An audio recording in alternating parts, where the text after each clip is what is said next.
What's up, everyone? It's the Morgan Thomas Show post show. I'm your host and producer, Morgan Thomas, and joining me tonight is my special guest, David Hood, lead writer from TigerNet.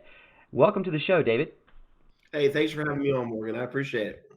Well, I'm excited to have you on the show. I'm a little starstruck, so don't mind me over here. But I wanted to bring you on the show because I love your work with TigerNet. I've grown up with TigerNet from the beginning, really, and so it's my place to go for all Tiger news, Clemson news, from basketball, football, baseball, really everything. You guys cover it all, so it's awesome. But I wanted to ask you a couple of questions for our post Sure. show, if that's okay with you.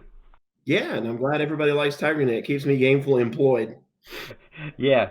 Well, let me ask you. Let's start you off with the first question. So, this is something I thought was kind of interesting for me. Not really about this season, but about the Dabo Swinney as a whole.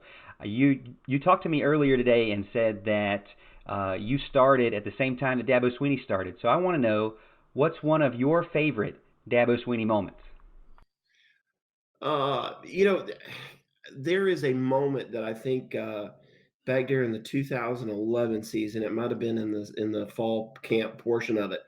Back in 2011, there weren't a lot of media people that covered Clemson on a Thursday night during the season or during a fall camp. You might have four of us out there. There might be three of us out there. Heck, there were nights when it was just me out there, it seemed like. But I went back to that 2008 game against Alabama in the Georgia Dome. We all remember that game, right? Jamie Harper gets the promise for the first carry. He fumbles. Alabama was just the better football team that night. But I was working for the newspaper at that time, and I watched Alabama come out on the field, and I watched Clemson come out on the field, and I thought to myself, you know what? One of these things is not like the other. Alabama looked like a bunch of full grown men, and Clemson didn't.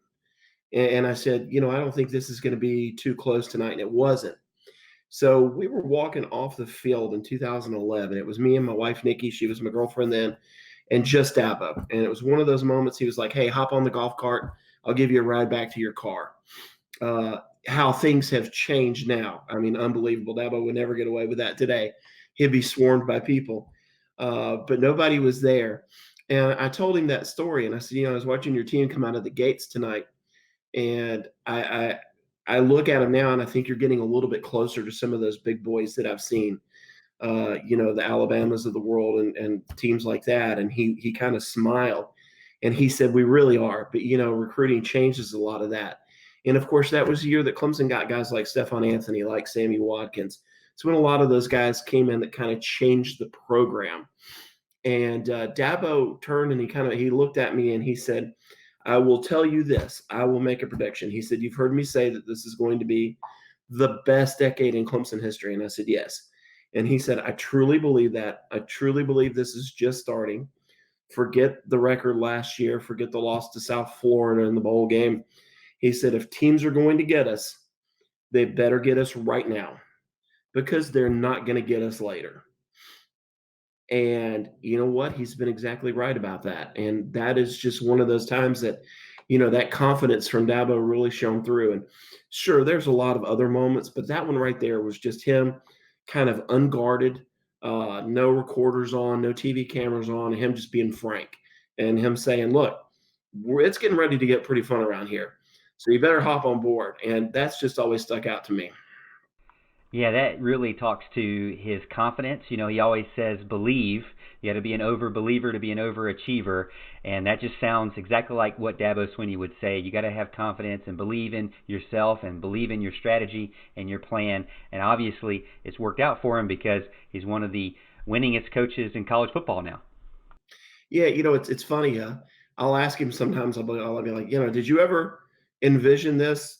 Two national titles in 3 years, college football playoff 4 years in a row, and he'll go, yeah, yeah. I saw it coming. I'm like, okay, and I believe him. I think he really did. If you go into his office, there are a bunch of 3-ring binders, and even before he was a coach, back when he was at Alabama, as just an unpaid grad assistant, he was taking notes of everything that Gene Stallings did. Some of these great coaches, he got to Clemson, took notes from Tommy Bowden. They would go visit other programs. He would take notes, and he's got all of those 3-ring binders still. And that was what he took into Terry Don Phillips' office when he interviewed for the job. And he said, this is going to be my game plan. He was already prepared.